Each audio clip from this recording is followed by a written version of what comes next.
compares to those airports just above and below, you can see Madison, Wisconsin at 20.7.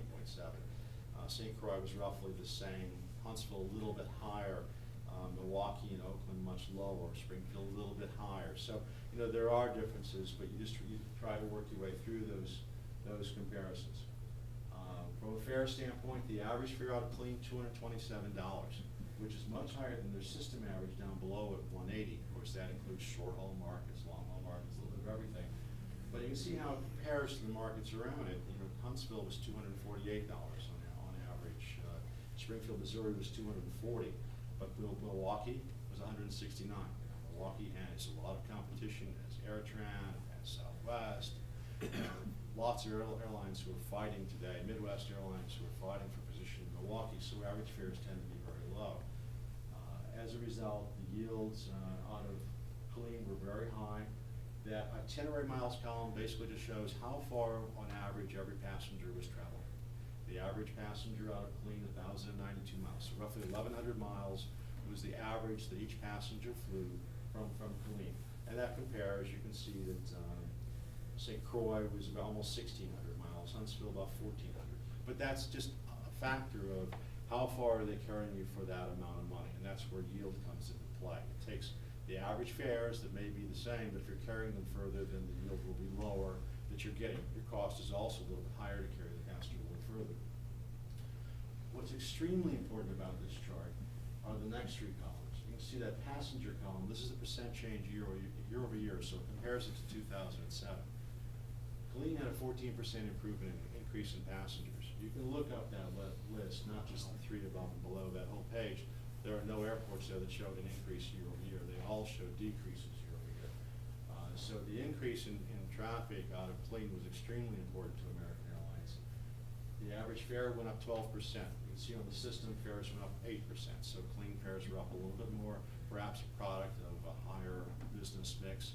And when I refer to business, the military obviously is a major business as far as the airlines are concerned. Those passengers are what they think of in terms of business passengers, which are the most lucrative passengers to the airlines. And as a result, Killeen revenue was up 27%.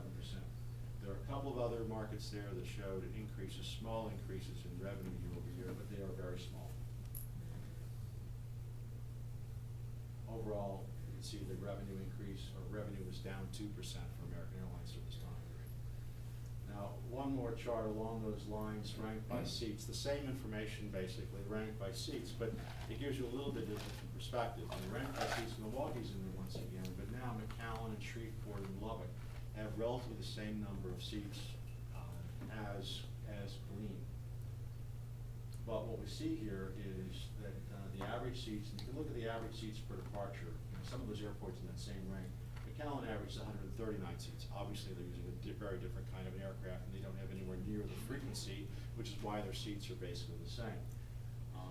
Overall, the load factors, Milwaukee has 71% load factor. As I mentioned before, fares were low. They have a lot of pressure, a lot of competition there. So as a result, there was a very high load factor in Milwaukee.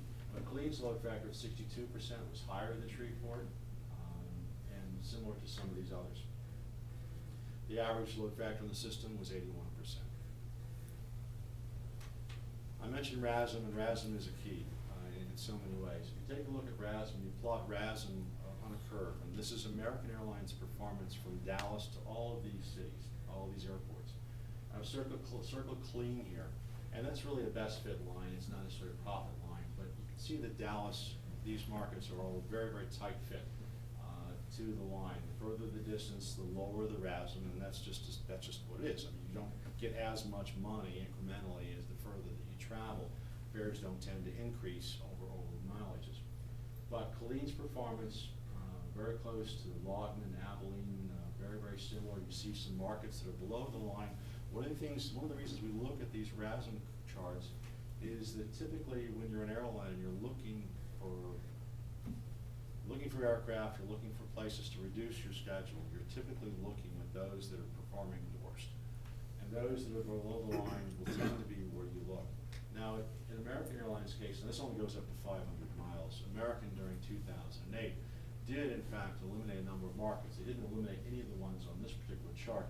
As you go out further, American took a little different strategy in 2008 and they pulled out about a dozen cities that were over 1,000 miles, because suddenly they couldn't make money on flights, or anywhere near as much money, on flights over 1,000 miles with their aircraft because fuel was so high. So they addressed that, and they actually increased the number of flights, the number of cities that they served between like 500 and 1,000 miles. It's a little different picture for Continental and Delta. At Continental, you can see Colleen's performance. You can see, first of all, there are a number of cities that are a little further below that line. And Colleen's performance is not as strong as some of the other airports that we see here. But as Continental looked at this, those markets that I've circled there are markets that they eliminated service during that time period. So it's not always just the bottom cities. There are strategic issues involved in here as well.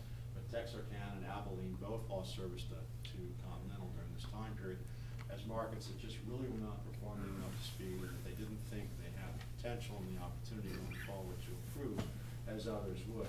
Colleen, they took some other actions in terms of, they took a flight out, they revised the equipment on a couple of flights, and in general, the load factors improved significantly.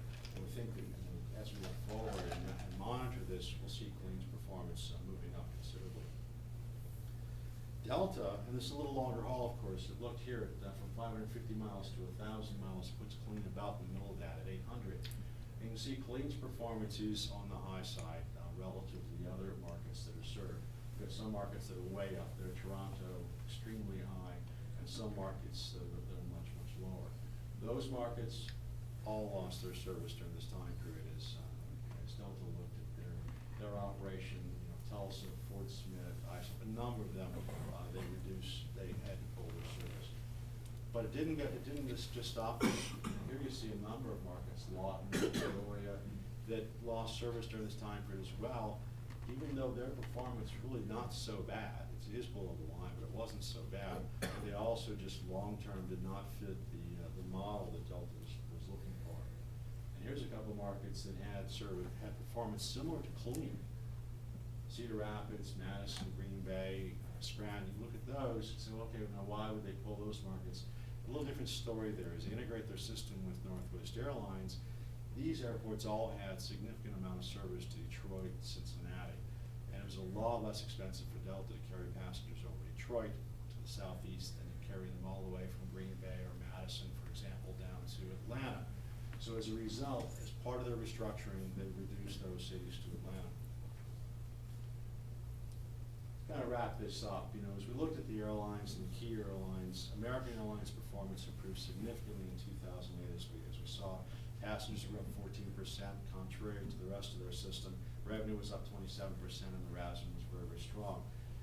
Recent increases in aircraft size didn't produce more passengers for them as they might have expected, at least initially.